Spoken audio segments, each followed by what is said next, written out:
أشعاري أمي وهل ستبرها أشعاري أمي هي البدر المنير إذا دجا ليلي وشمس أشرقت بنهاري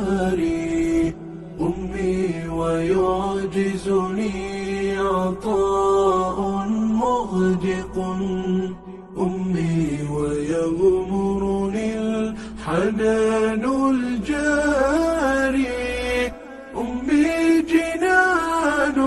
وارفات رحبة أمي أفانين حوت أطياري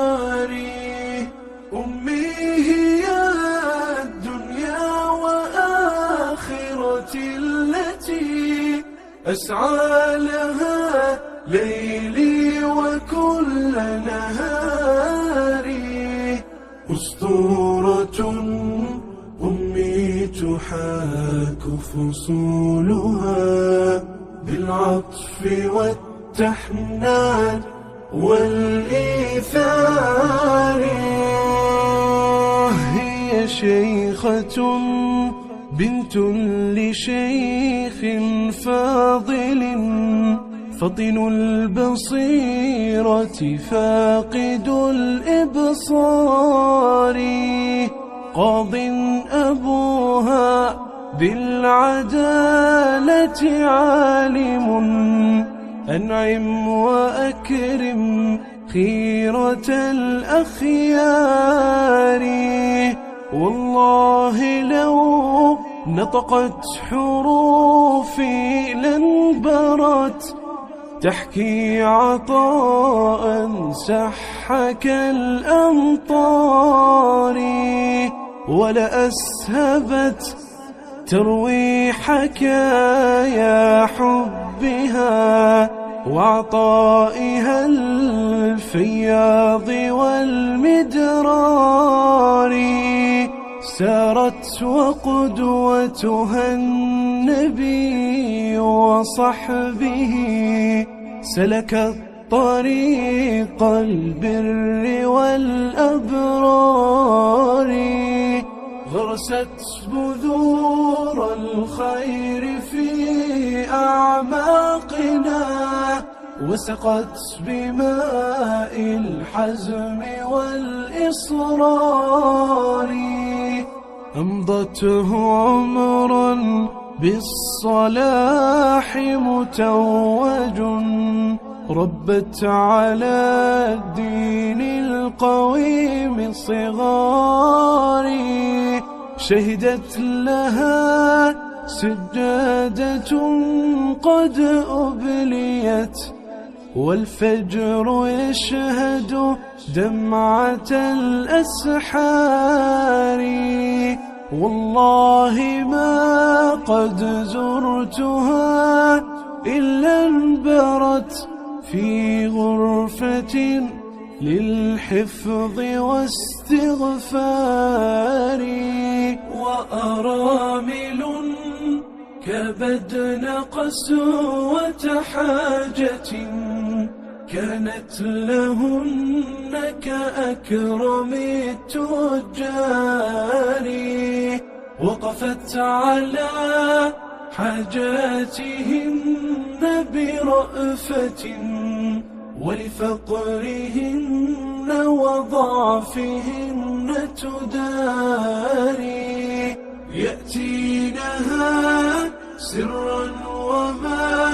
علموا بها من حولها والصدق في الإسرار وبشاشة في الوجه قد عرفت بها سكنت قلوب الناس دون خيار أمي ملاذي إن كسرت بموقف وإذا فرحت تعانق الأقمار آتي إليها في الخميس لأرتوي من عطفها وأبوح بالأسرار، فأرى بعينيها بريق محبة والود تودقه كما الأنهار، وتضم أطفالي بحضن دافئ تحكي لهم عن سالف الأخبار. أمي جزاك الله عنا جنة فيها قطوف قد دنت وثمار، وكساك من استبرق ولآلئ، وحباك فردوسا وعلو قرار. كبدت يا أمي لترعي حقنا، فجزيت لذة رؤية الغفار. علمتنا أن التسامح رفعة منهاج أهل الخير والأطهار. اسمعي خفقات قلبي إنني أجري لبرك فارقبي آثاري، أجري لبرك فارقبي آثاري.